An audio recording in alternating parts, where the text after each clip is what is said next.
Good morning, students. Chapter number 10 and chapter name is Financial Market. Financial Market में जो today's topic है, आज का topic है वो है Stock Exchange. Stock Exchange क्या होता है? Security contract and regulation act में सिक्योरिटी स्टॉक एक्सचेंज को डिफाइन किया गया है। एन ऑर्गेनाइजेशन, कोई संगठन या बॉडी ऑफ इंडिविजुअल, चाहे वो इनकॉर्पोरेटेड है या नॉट इनकॉर्पोरेटेड है, establish for the purpose of, इसका मेन पर्पस होता है असिस्टिंग करना, एसेट करना, रेगुलेट करना एंड कंट्रोल करना। तो हम कह सकते हैं कि स्टॉक एक्सचेंज का काम है कंट्रोल करना, एसेट करना और रेगुलेट करना बिजनेस को in buying and selling of security. Means खरीदना, शेयर्स का खरीदना और शेयर्स के बेचने को कंट्रोल करना कि जो भी हम शेयर्स खरीदते हैं वो स्टॉक एक्सचेंज में खरीदते हैं, या सेल करना, कोई भी सिक्योरिटी डील करते हैं तो कहां पे करते हैं? स्टॉक एक्सचेंज में करते हैं। नेक्स्ट आता है फंक्शन ऑफ स्टॉक एक्सचेंज के फंक्शन क्या है? ये सेकेंडरी मार्केट में आता है। पहला है इकोनॉमिक बैरोमीटर। स्टॉक एक्सचेंज क्या है कि रिलायबल बैरोमीटर है। बैरोमीटर मतलब मापना एक तरीके से, to measure the economic condition. Economic condition measure करना, अपने कंट्री की इकोनॉमिक कंडीशन को मापना। एवरी मेजर चेंजेस, जो भी यहाँ पे चेंजेस होते हैं in country and economies reflect in the price of shares. अगर कोई भी चेंजेस होता है, कोई भी कमी होती है तो उसका फर्क पड़ता है शेयर मार्केट पर। उससे हमारा शेयर्स बढ़ता भी है और हमारा शेयर्स कम भी होता है, उसका प्राइस कम भी हो जाता है और उसका प्राइस ज्यादा भी होता है। अगर कोई फ्लक्चुएशन लगता है कंट्री की कंडीशन पर तो उससे बहुत फर्क पड़ता है शेयर मार्केट पर। राइज और फॉल, प्राइस बढ़ जाता है, फॉल हो जाता है शेयर प्राइस का, ये इंडिकेट ये करता है अगर प्राइस बढ़ता है तो बूम पर है, अच्छी कंडीशन है, और अगर प्राइस गिरता है शेयर्स का तो उसे कहते हैं रिसेशन, मंदी। स्टॉक एक्सचेंज को हम पल्स ऑफ इकोनॉमी भी कहते हैं, या एक तरीके से इकोनॉमिक मिरर का काम भी करता है, जो रिफ्लेक्ट करता है इकोनॉमिक कंडीशन ऑफ कंट्री। हमारे कंट्री की इकोनॉमिक कंडीशन को वो रिफ्लेक्ट करता है, प्रदर्शित करता है। नेक्स्ट आता है pricing of security. Stock market help करता है सिक्योरिटीज में on the basis of demand and supply factor. किस शेयर्स की डिमांड ज्यादा होगी? जो कंपनी प्रॉफिट में चल रही होगी, जो कंपनी प्रॉफिटेबल होगी, जो प्रॉफिट में चल रही होगी, उसके शेयर्स की ज्यादा डिमांड होती है, और जो कंपनी लॉस में चल रही होती हैं उनके शेयर्स की डिमांड कम होती है। The securities of profitable and growth oriented company are valued higher, उनकी वैल्यू ज्यादा होती है, and there is more demand, और उस तरह के सिक्योरिटीज की डिमांड ज्यादा होती है। मान लेते हैं बैंकिंग कंपनी शेयर अगर बूम पर है तो बैंकिंग कंपनी के शेयर्स की डिमांड होती है, और अगर उसमें मंदी चल रही होती है तो उसकी डिमांड फिर कम हो जाती है। Valuation of security useful for investor.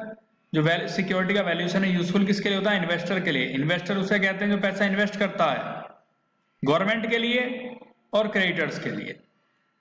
Investor can know the value of their investment. Investor ये जानना चाहता है कि जो उसने इन्वेस्टमेंट किया उसकी वैल्यू कितनी है।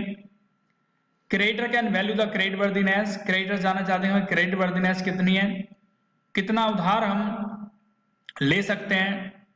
एंड गवर्नमेंट क्या करती है? इम्पोज करती है taxes on value of security, क्योंकि सिक्योरिटीज की वैल्यू पे क्या लगाते हैं? टैक्स लगाते हैं।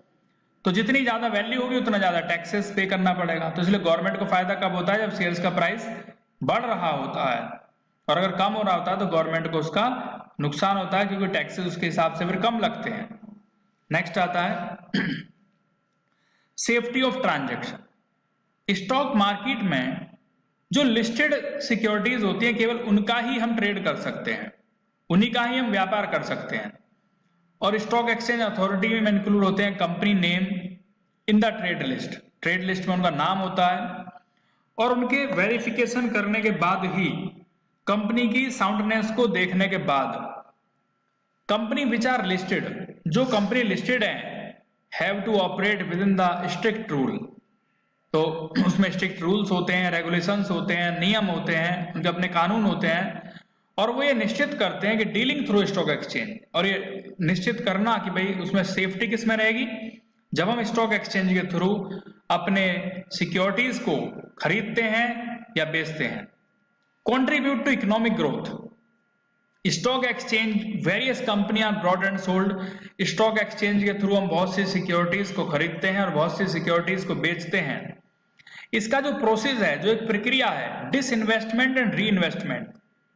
डिसइन्वेस्टमेंट, इन्वेस्टमेंट करना उसे कहते हैं हम पैसा लगाते हैं, और डिसइन्वेस्टमेंट पैसा वहां से निकाल लेते हैं। एंड री इन्वेस्टमेंट, री इन्वेस्टमेंट कहते हैं दोबारा से पैसा इन्वेस्ट करना, मार्केट में दोबारा से पैसा लगाना। Help to invest in most productive investment proposal and this leads to capital formation, economic growth. और वो किसके लिए अच्छा होता है? इकोनॉमिक ग्रोथ के लिए, हमारी कंट्री की ग्रोथ के लिए। Spreading of equity cult, stock exchange encourage करता है, स्टॉक एक्सचेंज इंकरेज करता है, प्रोत्साहित करता है पर्सन को इन्वेस्ट इन ओनरशिप, कि वो अपना पैसा इन्वेस्ट करें शेयर्स मार्केट में। रेगुलेटिंग न्यू इशू, जो कंपनी नए इशू जारी करती है, जिसे बोलते हैं आईपीओ। जब company first time share issue करती है, फर्स्ट टाइम शेयर इशू करती है, तो उसमें पैसा लगाएं, पर्सन उसमें पैसा लगाएं, उन्हें खरीदें। Better trading practice and by educating public, और एजुकेट करना, उन्हें शिक्षित करना इन्वेस्टमेंट के बारे में कि कहाँ पैसा लगाना आपके लिए बेनिफिशियल रहेगा, वहां पर पैसा इन्वेस्ट किया जाए। नेक्स्ट आता है प्रोवाइडिंग स्कोप फॉर स्पेकुलेशन। ये स्कोप होता है इसमें स्पेकुलेशन का। ये इंश्योर करते हैं, निश्चित करते हैं लिक्विडिटी, इसमें कितनी लिक्विडिटी है, कैश में है या पैसा बैंक में पड़ा हुआ है। And demand of supply securities, और सिक्योरिटीज की कितनी डिमांड है स्टॉक एक्सचेंज में, ये परमिट करते हैं स्पेकुलेशन ऑफ सिक्योरिटी, के सिक्योरिटीज के स्पेकुलेशन हम कर सकते हैं, सट्टे बाजार को प्रोत्साहित देना एक तरीके से। नेक्स्ट है लिक्विडिटी। मेन फंक्शन जो है स्टॉक मार्केट का वो है provide ready market for sale, कि जो हम शेयर्स बेचते हैं वो तुरंत कैश में कन्वर्ट हो जाए, सेल हो जाए, तो ये लिक्विडिटी प्रोवाइड कराता है। The present of stock exchange, presence of stock exchange gives assurance, एक विश्वास दिलाता है अपने इन्वेस्टर्स को, जो पैसा इन्वेस्टमेंट करते हैं, कि उनका जो इन्वेस्टमेंट है, जो उन्होंने इन्वेस्टमेंट किया है, वो कैश में कन्वर्ट हो जाएगा जब भी वो चाहे। मान लीजिए अगर किसी ने इन्वेस्टमेंट किया है शेयर मार्केट में, और आफ्टर 2 मंथ या आफ्टर 3 मंथ वो अपने शेयर्स को बेचना चाहते हैं, तो वो अपने शेयर्स को, अपनी सिक्योरिटीज को बेच सकते हैं, और बेचने के बाद उन्हें पैसा मिल जाएगा, उनका जो कैश है वो बैंक में आ जाएगा, बैंक में ट्रांसफर हो जाएगा। Investor can investment long term investment project, जो इन्वेस्टर्स होते हैं वो इन्वेस्ट कर सकते हैं लॉन्ग टर्म इन्वेस्टमेंट में। लॉन्ग टर्म इन्वेस्टमेंट शेयर्स के केस में उसे कहते हैं जब हम 1 साल से ज्यादा टाइम के लिए पैसा इन्वेस्ट करते हैं शेयर मार्केट में, तो उसे लॉन्ग टर्म इन्वेस्टमेंट कहते हैं। और उसे हम विदाउट एनी हेजिटेशन, हम बिना किसी हेजिटेशन के पैसे को लगा सकते हैं।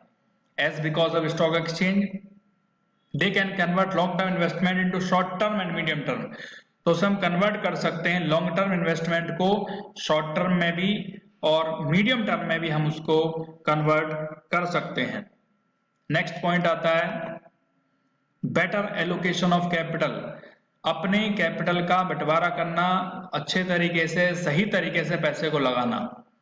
The shares of profit making company, जो प्रॉफिट मेकिंग कंपनी होती हैं वो हायर प्राइस देती हैं, एंड आर एक्टिवली ट्रेडेड, और वो एक्टिव रहते हैं ट्रेड करने में। So such company can easily raise fresh capital, तो जो प्रॉफिटेबल कंपनी होती हैं वो अपनी कैपिटल को रेज करने में उन्हें आसानी रहती है फ्रॉम स्टॉक मार्केट से। जनरल पब्लिक हेजिटेट करती है invest in security loss making company, जो कंपनी लॉस में चल रही होती हैं उनमें जो जनरली पब्लिक होती है, जो इन्वेस्टर्स होते हैं, वो इन्वेस्टमेंट नहीं करना चाहते क्योंकि वो कंपनी लॉस में चल रही होती हैं। तो स्टॉक एक्सचेंज ये फैसिलिटी प्रोवाइड कराता है कि आप अपने पैसे को कहीं भी इन्वेस्ट कर सकते हैं, जो भी आपका प्रॉफिटेबल चैनल है, जो भी आपके प्रॉफिट में चल रहे हैं, वहां पे आप अपने पैसे को इन्वेस्ट कर सकते हैं। इसमें किसी तरह का कोई बाउंडेशन नहीं होता कि आपको पैसा कहाँ इन्वेस्टमेंट करना है, इन्वेस्टर जहां चाहे वहां पे पैसा अपना इन्वेस्ट कर सकता है। नेक्स्ट आता है promotes the habits of saving and investment, promote करना, सेविंग की आदत को बनाना, उसे प्रमोट करना मीन्स बढ़ाना। स्टॉक मार्केट ऑफर करता है अट्रैक्टिव अपॉर्चुनिटीज ऑफर करना इन्वेस्टमेंट के लिए अलग अलग सिक्योरिटीज में, These attractive opportunity encourage people, ये इस तरह की जो अपॉर्चुनिटी होती हैं वो इंकरेज करती हैं पीपल को, प्रोत्साहित करती हैं to save more and invest in security, कि ज्यादा से ज्यादा पैसा इन्वेस्ट किया जाए सिक्योरिटीज में, कॉर्पोरेट सेक्टर में, rather than investing in unproductive assets, मतलब एसेट्स में और गोल्ड में और सिल्वर के कंपैरिजन में शेयर मार्केट में पैसे को इन्वेस्ट किया जाए। ये थैंक यू स्टूडेंट्स, ये आपको नोट करना है अपनी फेयर बुक में, फेयर कॉपी में।